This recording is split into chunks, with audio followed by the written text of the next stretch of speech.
আমরা তো গিয়েছিলাম মায়ের মন্দিরে, আর তারপর বাড়ি এসে ফ্রেশ হয়ে নিয়েছি।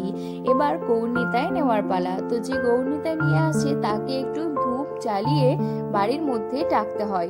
তো মা সেটাই করলো, আর আমি গৌরনিতাই আসার পর তার পায়ে একটুখানি জল দিয়ে দিলাম। মানে যে গৌরনিতাই নিয়ে আছে তার পায়ে আগে জল দিয়ে দিতে হয়, তারপর একটু ধূপ দীপ জ্বালিয়ে সামনে একটু পয়সা আর বাতাসা দিতে হয়।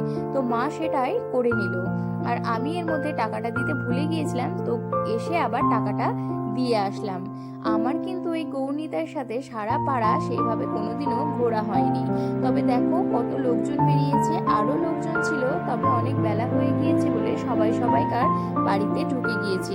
তবে যে গৌরনিতায় নিয়ে থাকে তার কিন্তু খুব কষ্ট হয়ে যায়, যেহেতু এখন প্রচন্ড রোদ গরম আর পাকা রাস্তা উত্তপ্ত হয়ে থাকে, তো সেই জন্য যে ন্যায় গৌরনিতায় তার কিন্তু খুব কষ্ট হয়, পায়ের তলাটা পুরো লাল হয়ে যায়। তো তারপর একটুখানি রেস্ট নিয়ে আবার গিয়েছিলাম মন্দিরে। মন্দিরে গিয়ে দেখি তখন হচ্ছিল ভোজন আরতি।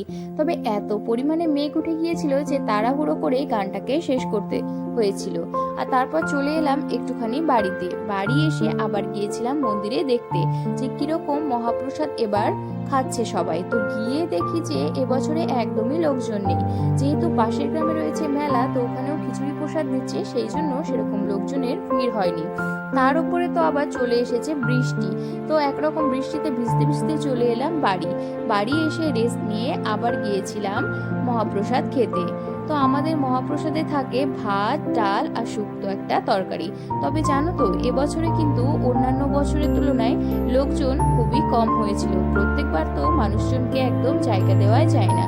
তো চলো, আজকের ভিডিওটা ছিল এই পর্যন্তই। টাটা।